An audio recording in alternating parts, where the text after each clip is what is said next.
Сәлеметсіңдер ме балалар? Отырыңдар.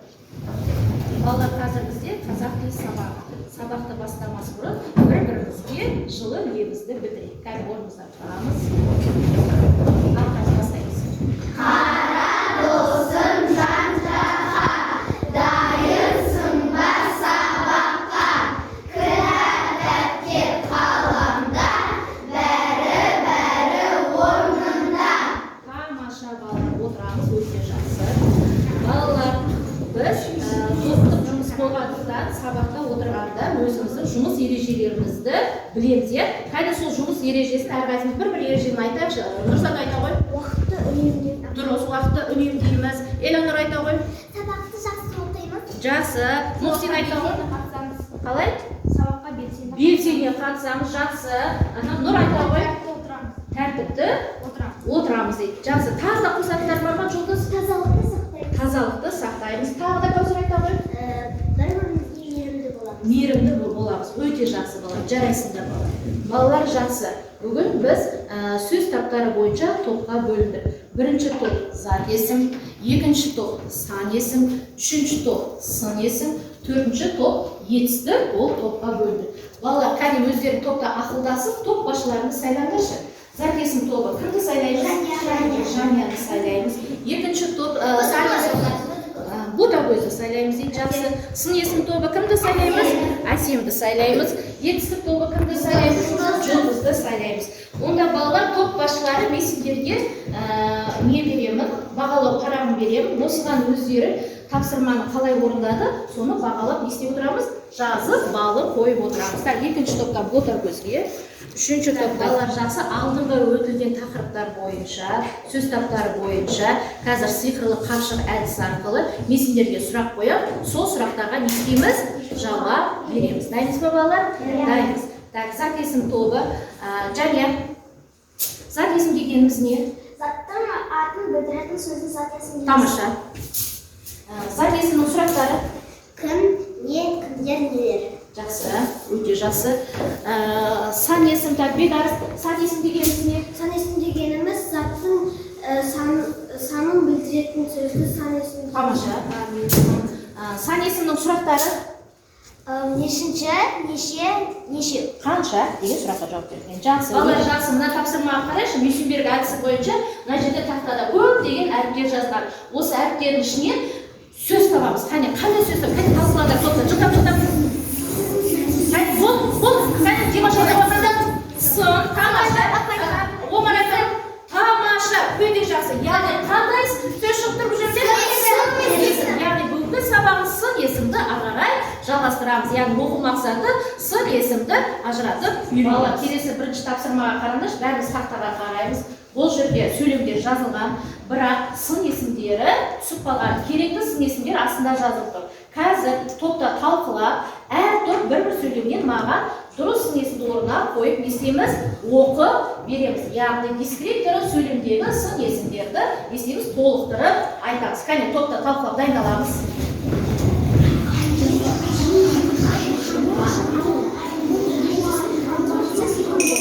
Болды, уақыт бітті.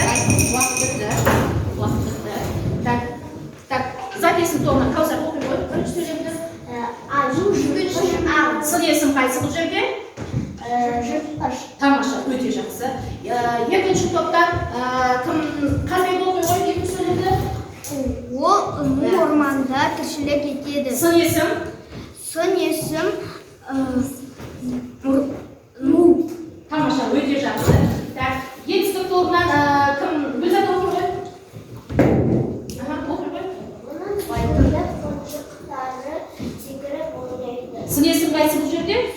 Тамаша, өте жақсы. Балалар өзімізді тексереміз. Сендер дұрыс айтыңдар ма, бұрыс айтыңдар. Осы тексере отырып, топ басшылары өздерінің бағалау парақтарына жауап берген оқушыларға балымызды қойып отырамыз. Жақсы, балалар жақсы. Қазір оқулықпен жұмыс. 63-ші бетті ашамыз, 53-ші жақтауға қараймыз. Параққа бәріміз бұл жерде мәтінді түсініп оқимыз және мәтіннің артындағы сұрақтарға жауап береміз. Мәтін не туралы, мәтіндегі негізгі ойды анықтап оған ат қоямыз. Қане балалар, кітабымызды ашамыз, еркін әңгіме әдісі бойынша мәтінді бір рет оқып шығамыз. Балалар жақсы, қане басымызды көтереміз. Жақсы. Балалар мәтінді оқыса, мәтін кім туралы жазылған? Өте жақсы. Мәтінде не туралы жазылған? Білім туралы. Тағы да. Ақылдылығы. Тағы да. Тапқырлығы туралы жазылған. Жақсы. Мәтінге қандай ат қойсақ болады осы мәтінге? Қандай ат қойсақ? Мәтін үшін сын есімдер таптық па? Қандай сын есімдер бар екен? Элеонор, қандай сын есімдер бар? Жақсы, оқымысты, ойшыл, қандай? Ұлы дейді. Данышпан, данышпан дейді. Тағы да. Білімді, ақылды, тамаша, өте жақсы жұмыс істедіңдер. Жақсы балалар. Әбу Насыр Әл-Фараби деген кісі туралы оқыдық. Бұл кісі 870 жылы дүниеге келіп, 950 жылы дүниеден озған. Қазіргі отырарда дүниеге келген. Балалар, бұл кісінің шын есімі Әбу Насыр Мұхаммед Али Мұхаммед ибн Узлар ибн Тархан Әл-Фараби деген кісі екен, аты шын есімі. Бұл кісі ойшыл, социолог, математик, физик, астроном және музыканы да зерттеген кісі. Бұл кісіні 70-тен аса тілді білетін бұл кісі Әбу Насыр Әл-Фараби. Жақсы балалар, қазір енді дәптермен жұмыс. Оқулығымызда 54-ші жаттығуға қараймыз. Әл-Фарабидің нақыл сөздерін көшіріп жазамыз. Қане балалар, бүгінгі күн ретті, сынып жұмысы, сын есімдер тақырыпты жазып, 54-ші жаттығуды дәптерге әдемілеп көркем көшіреміз. Қане бастаймыз балалар.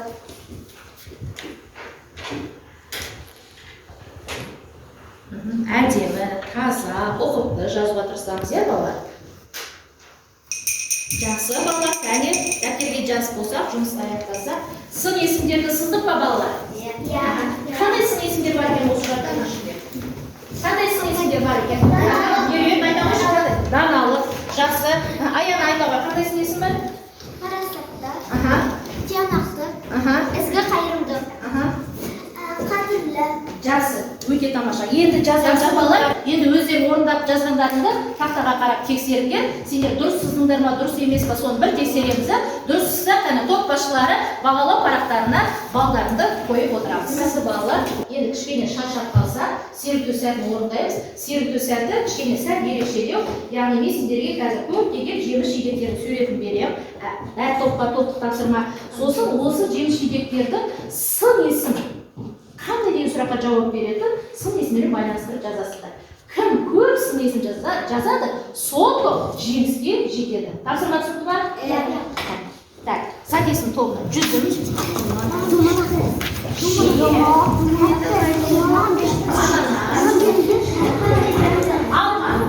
Ал бастаймыз. Так, жақсы уақыт аяқталды, балалар. Кәне, көп сөз жазып екен, сөздерін саны. Сәтесін тобына жазып болсақ, кәне, топ басшысы және оқи қой. Көмір, домалақ, қызыл, сопа, көп, күлгін, тәтті, дәмді, қара, күлгін, кіші, жеңіл, көп, жақсы. Тәтті. Тәтті екі рет қайталап кет. 12 сөз жазды балалар. Санап отырмын мен деген. Так, екінші сәнесін тобынан. Қарпек оқи қой.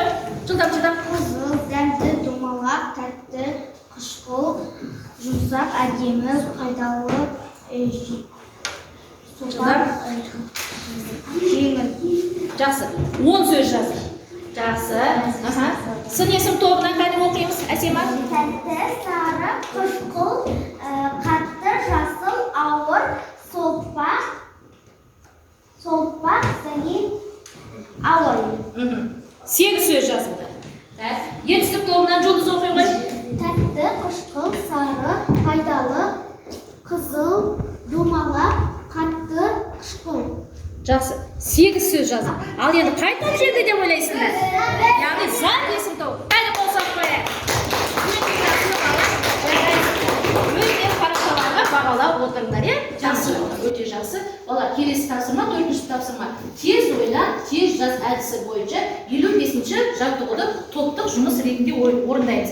Яғни бұл жерге сендерге сын есім берілген, осыны зат есіммен байланыстырып жазасыңдар. Тапсырма түсінікті ма? Иә. Аха, қане бастаймыз, тоқта. Тоқтық ережені сақтаймыз.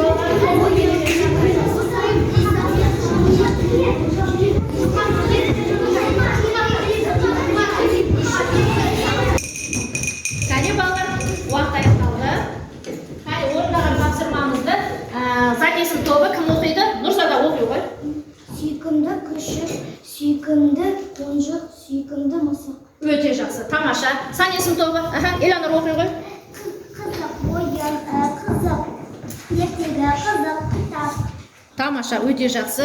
Сын есім тобы Физанор оқи ғой. Жұқай, көйлек, жұқа, киім, жұқа, мата. Өте жақсы, жарайсың.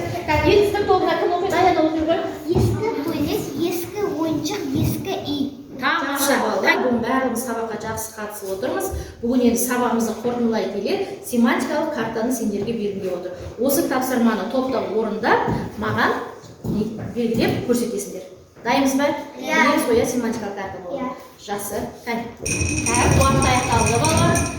Кәне, бірінші топ бойынша, задесін тобы бойынша орындап болсақ, кәне тыныштықты сақтаймыз. Аспан затесін, ақшыл сіңесін, биік сіңесін, сексен санесін, тақтан затесін, келе жатқыр естік, көк сіңесін. Тамаша. Өте. Жақсы орындады. Санесін тобы, кәне кім оқиды? Ал Бекарыс оқиды. Шапты етістік, ай затесін, биік сіңесін, қырық санесін, кітаптан затесін, жүгірді етістік, сұлу сіңесін. Өте жақсы. Тамаша. Өте жақсы. Бүгінгі сабақты сендер барлықтарыңыз түсінсек, не үйрендік, не білдік, не оқыдық, соны білсек, балалар стикерімізге 3 әдісі бойынша жазып, не істейміз? Жапсырамыз. Яғни қызық болса өздерің не қызық болды сендер бүгінгі сабақта? Не қажет алдыңдар, не алдыңдар өздеріңе соны жазамыз. Қайсы қиын болды сендерге орындауда, жаттығуда орындауда қиын болды ма, жоқ бірінші тапсырмада қиын болды ма, соны не істейміз? Жазамыз да кері байланыс жасаймыз. Кәне бастаймыз. Жақсы, балалар. Кәне. Стикерімізде жазып болса, кері байланысымызды жасайық. Шуламай. Кәне 1 минут. Және оқыш сен не деп жазып? Көбіне семантикалық картам қызық болды. Маған сабақ ұнады. Жақсы. Бұдан сен оқи қойшы. Мен сын есімнен келгені білдім. Семантикалық карта маған қызық болды. Әбілназардың өмірі баянын білдім. Жақсы. Ерасыл оқи қой. Семантикалық картамен жүргізу сәті маған Қызық болды, е? Жақсы. Физанор сен айта қойшы. Маған сын есім қызық болды. Және маған семантикалық карта ұнады. Маған сабақ қызық болды. Мен бәрін білдім. Тамаша. Жақсырамыз балалар. Өте жақсы балалар. Яғни сын есім дегенімізді қайталап жіберейік. Сын есім дегеніміз қандай сұраққа жауап береді? Мұхсин айта ғой.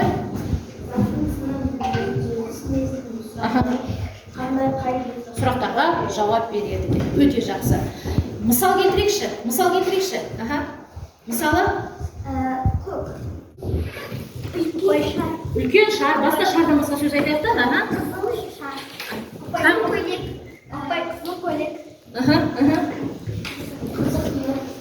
Жақсы бала. Яғни сын есім дегеніміз қай деген сұраққа жауап береді екен. Өте жақсы. Балалар бүгін барлықтарың сабаққа қатыстыңдар. Оның ішінде атап айтатын болсақ, зат есім тобы бойынша Жания, Ерасыл, Каусар, Нұрзада, Меруерт жақсы жауап беріп отырды. Сан есім тобы бойынша Ботагөз, Элеонор, Бекарыс, Қазбек жақсы сабаққа жауап беріп отырды. Сын есім тобы бойынша Димаш, Физанор, Асим, Үнжу, Мұхсин жақсы жауап беріп отырды. Етістік тобы бойынша Райхан, Жұлдыз, Аяда, Гүлзат жауап беріп отырды. Жақсы. Балалар енді бағалау парақтарында топ басшылар бағаладыңдар ма? Жақсы. Балалар үйге, күнделікке жазып аламыз. Сын есімге байланысты 5 сөйлем жазамыз да, сол сөйлемнің ішіне сын есімді табамыз. Балалар бәріміз орнымыздан тұрамыз. Бүгінгі сабағымыз аяқталды. Сау болыңдар.